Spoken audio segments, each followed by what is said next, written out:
All right, listen, y'all. No one is ready for this. The Dallas Mavericks actually match up extremely well with the top team in the Eastern Conference. Buckle up, ladies and gentlemen. We're facing off with the Detroit Pistons tonight at 7:30 p.m. Central Time.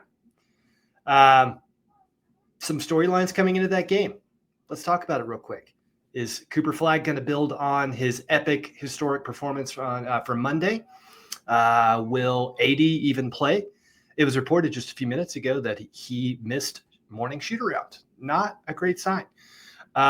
Is Klay going to be playing against his future team, right? The Klay Thompson trade rumors are heating up. We're going to definitely talk more about that.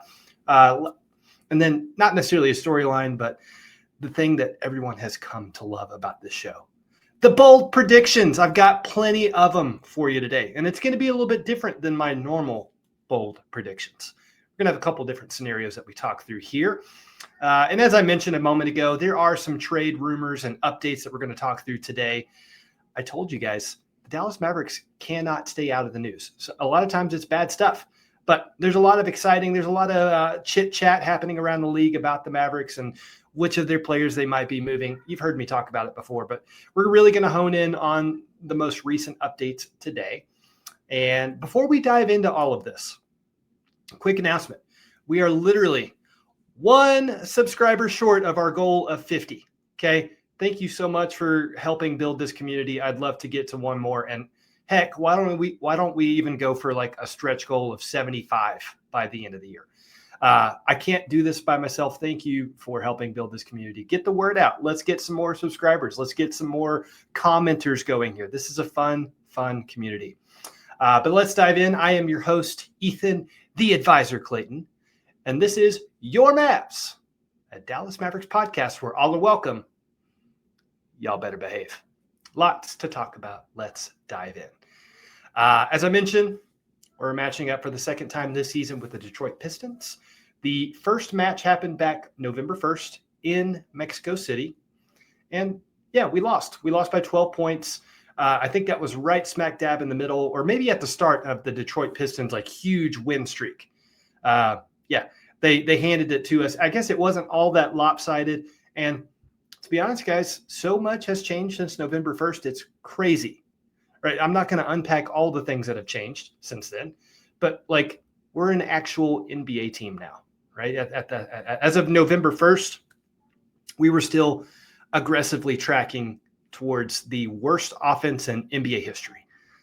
That's no longer the case, right? Since Anthony Davis returned from his left calf strain, we have been one of the top offenses in the NBA.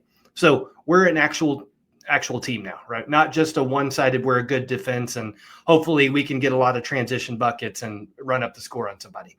Because we're not going to get three-point buckets, we're not going to get mid-range, but all of that has changed since November 1st. So I feel surprisingly good going into this matchup tonight. Okay, some would even say cocky, right? Again, I put it this way a moment ago.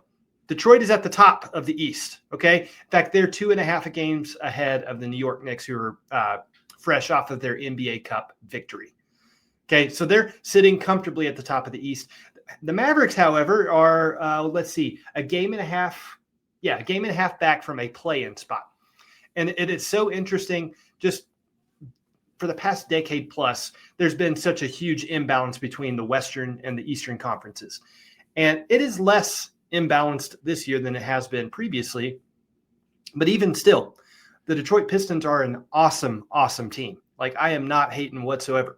But the Mavericks, being as bad as they are and being, having to claw and scratch for a play-in tournament, I still think that we match up extremely well. I still think we might beat them tonight. So, but let's compare the two really quickly. The Detroit Pistons are 7-3 in their last 10 games, whereas the Mavericks are 5-5. Now, over the last 7, we're 5-2, but previous to that little stretch, we had lost 3 games in a row. So that's why we're 5-5 in the last 10. Something interesting here. The superstar Cade Cunningham is returning home. In fact, he's a Dallas cat. He had his high school jersey retired like last night. He went to Arlington High School before he transferred over to the Montverde Academy. So that's kind of a fun thing. And just let me camp out there for a second. anytime that Cade Cunningham is brought up, I'm going to literally do my best to speak it into existence that Cade Cunningham will be a Dallas Maverick at some point in his career, whether it's at the tail end and he just wants to retire at home, or if it's like in the middle of his prime because Detroit, for whatever reason, can't win a championship and he doesn't want to stay there long term. Either way, I am trying to speak that into existence, match my energy on that. Okay, guys? On the Maverick side of things, yeah, we've got a superstar in Anthony Davis, even if he's not playing like a superstar right now, right? Again, he's dealing with injuries. We have a superstar in the making in Cooper Flagg, right? Fresh off of a 42-point performance, the youngest player in NBA history to get a 40-point game. But, you know, on the Detroit side, they've got Cade Cunningham. They've got Jalen Duren. They've got, let's see, Duncan Robinson has actually been a really hot hand for them recently. Jaden Ivey starting to build momentum after coming back from a minutes restriction because of a knee surgery that he had. They have a lot of young talent like Ron Holland. They have, let's see who else. Beef Stew. Okay. They're an incredible roster. But on the Maverick side, we have 7 players that are playing incredibly well right now. 7. Cooper Flagg, PJ Washington, Anthony Davis, Ryan Nembhard, Klay Thompson, Najee Marshall, Max Christie. Those guys are all playing very good ball. Some would even argue some of the best ball of their careers. And on the opposite end of the spectrum, we've got Daniel Gafford playing pretty poorly. Now, some of you have called me out on this, that I should be a little bit more gracious with Daniel Gafford, who has been nursing his ankle injury. Maybe he's not 100%. Maybe he can't have the impact that he's had on the court in the past if he's got one good leg. But even before he had a more extended outing because of an injury, I just don't think he's got the sauce right now. And maybe he even needs a change of scenery. More on that in a second. But yeah, Gafford's playing poorly.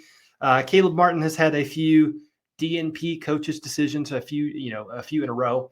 And in the meantime, we've got Brandon Williams hoping to come back from a sore Achilles. And on that note, both Brandon Williams and AD are listed as questionable for tonight's game.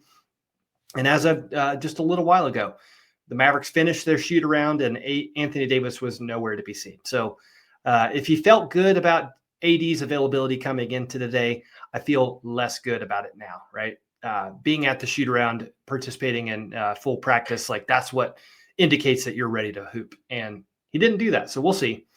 But, you know, I think maybe I'm going to do this related to every game because of how hot these trade rumors are heating up. Okay.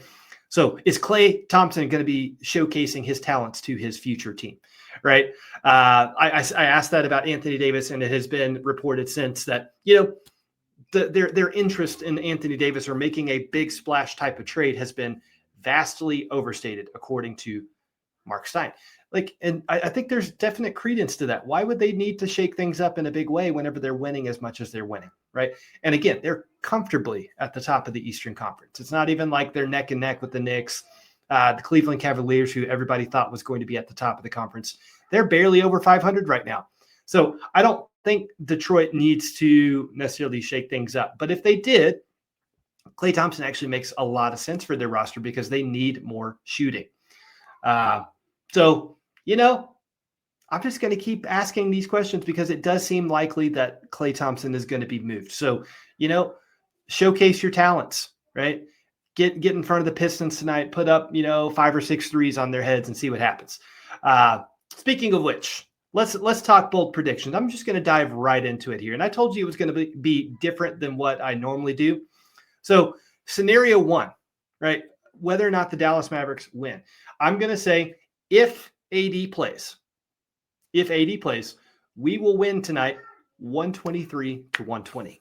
Okay. Kind of a sexy victory. High scoring game, superstar talent going back and forth. But if AD does not play, we will lose 125-115. So that's what's different about my bold predictions today. I'm talking about a what if scenario here.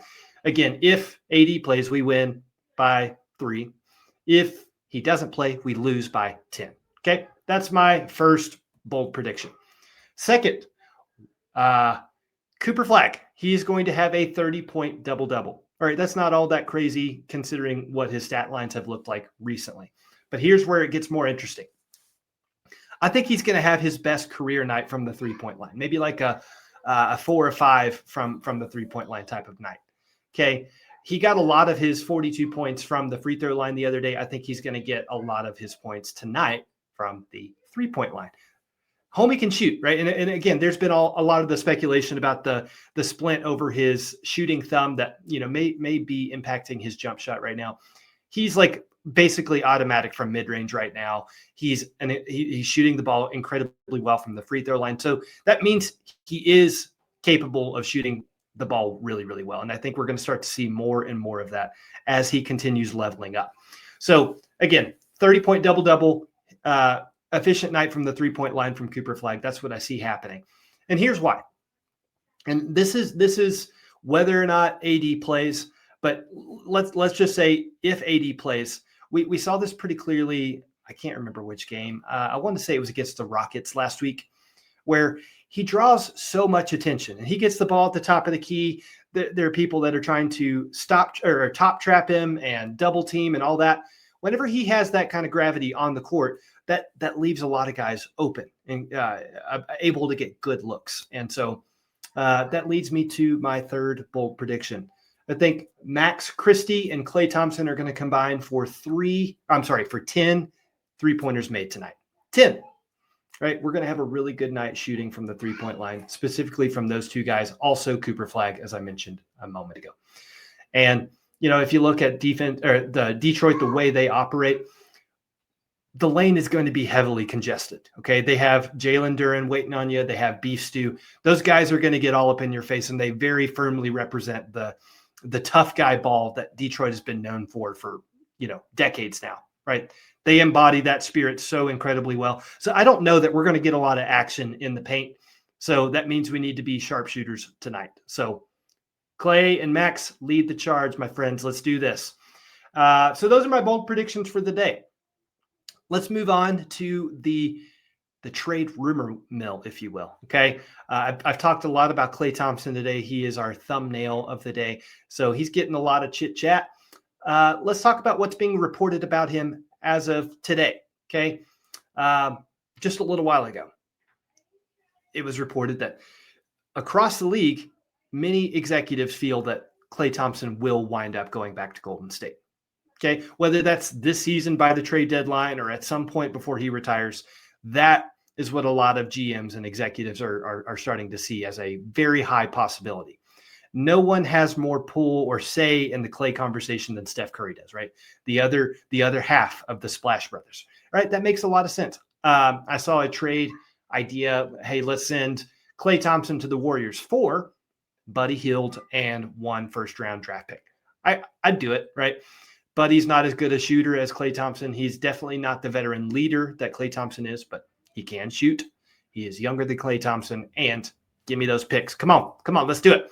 But that's what was reported earlier today. Yesterday, it was the Mavericks are actively talking about trade packages that involve Klay Thompson, right? So this isn't just we'll see. Let's see if there's any interest. Like, they're actually shopping him like pretty aggressively, and Klay Thompson is very open to finishing his career with a title contender, which we unpacked the definition of contender the other day. Golden State, to me, does not fit in that category. So if he goes to Golden State, it's not to go win a championship, in my opinion. Again, the contenders, that would be the Thunder, that'd be the Rockets, that'd be the Nuggets, that'd be potentially the Pistons or the Knicks. Okay. And again, this is just my opinion. From that list of contenders, I think Detroit makes the most sense. They don't really need to make a big trade to shake things up. What they do need to do is just bring in more shooters, and they could do that without giving up too much, right? I think they would do that in a heartbeat, and I think the Mavericks would, hey, could we get Ron Holland? Could we get Jaden Ivey? I don't know that we could, because Detroit seems to really like their young guys. But again, I think Klay Thompson to Detroit actually makes a lot of sense. Now let's move on. The focus is now on Anthony Davis, right? He's kind of one of the bigger names that's being talked about across the league heading into the trade deadline. And as of yesterday, the Toronto Raptors have definitely registered interest in AD. They have also checked in on Daniel Gafford. Right. So the theme is they're trying to upgrade their front court. Right. Either of those two names, AD or Daniel Gafford, would be an upgrade over Jakob Poeltl, or Jakob Poeltl is the proper way to say that. And frankly, Poeltl is on one of the worst contracts in the NBA. And no matter which of those guys we're trading to the Raptors, Poeltl would be involved, right? They want that contract off their books. And I don't think that we do a deal with Toronto if Poeltl is not involved. So either way, I think that's what we're going to be looking at. I don't think you're going to be excited. That's not a sexy trade. But think about it this way. If we trade Gafford instead of AD, right, then that means very obviously AD is going to remain our starting five. He's incredibly effective starting at the five, by the way. Cool, right? But if we bring in Poeltl, think about him coming off the bench, right? We don't need a ton from Poeltl, but his skill sets are he is a stretch five that can shoot the three, and he's a very, very good rebounder, right? If he's coming off the bench and serving as AD's backup, that's pretty solid in my opinion. No matter the cost, if you can get a guy that's going to go get you a double and shoot the ball efficiently off the bench, cool, I'll do it. But yeah, it seems like the Raptors are the ones that are picking up the phone and calling us the most. Again, they're asking about AD. They're also asking about Daniel Gafford.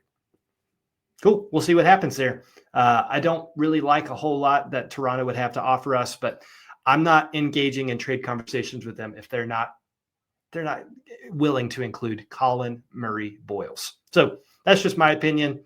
Do with that information what you like. And then lastly, the Atlanta Hawks have reportedly shown exploratory trade interest in Anthony Davis. Okay. So I talked about this trade package the other day.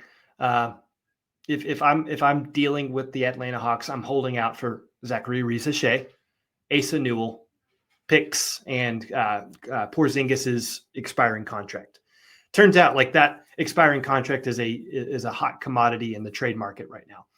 And on the one hand, it would be a reunion of KP with the Mavericks. The last stint didn't end super well, but I don't think he's hated necessarily by the Mavericks fan. But even if we did make this trade, this is not for the long term. I don't believe he would be a Maverick beyond the rest of this season. Then that contract leaves our books. We can go have cap space to sign some exciting, young, sexy players to play alongside Cooper Flagg. But yeah, I don't want to do a deal with the Hawks if Risacher and Asa Newell and draft picks are not involved. So that's my opinion. Anyway, that's kind of where we're at right now. Again, tonight, 7:30, we're facing off with the Pistons for the second time this season. If AD plays, I like our chances to win, right? Like seriously. And even if he doesn't play and we lose, I think we match incredibly well with the Pistons. And I don't think the league is ready to accept that as a truth, right? Where the 12th seed in the Western Conference can actually beat the top seed in the Eastern Conference. We'll see, right? Some of my takes have aged like sour milk. This might be one of them, but I think we're going to beat the Pistons tonight. I think Cooper Flagg is going to have a 30-point double-double. He's going to shoot the ball efficiently from the three-point line. And again, Max Christie and Klay Thompson are going to combine for 10 3-pointers made. Go ahead and book that one. All right. That's all I got for you today. Again, I did a shameless plug about this at the start. I'll do it again. Make sure you hit like. Make sure you pass this video on to your friends. I want to build the subscriber base to 75 by the end of the year, right? If y'all could help me out with that, that would be greatly appreciated. But as always, hop in the comment section. Let's have a conversation about Klay Thompson. If you think he makes sense going over to Detroit, and if so, who are you asking for in exchange? Do you think we can get a first-round pick for Klay Thompson, right? Let me know what you think. In the meantime, y'all be good. Party on.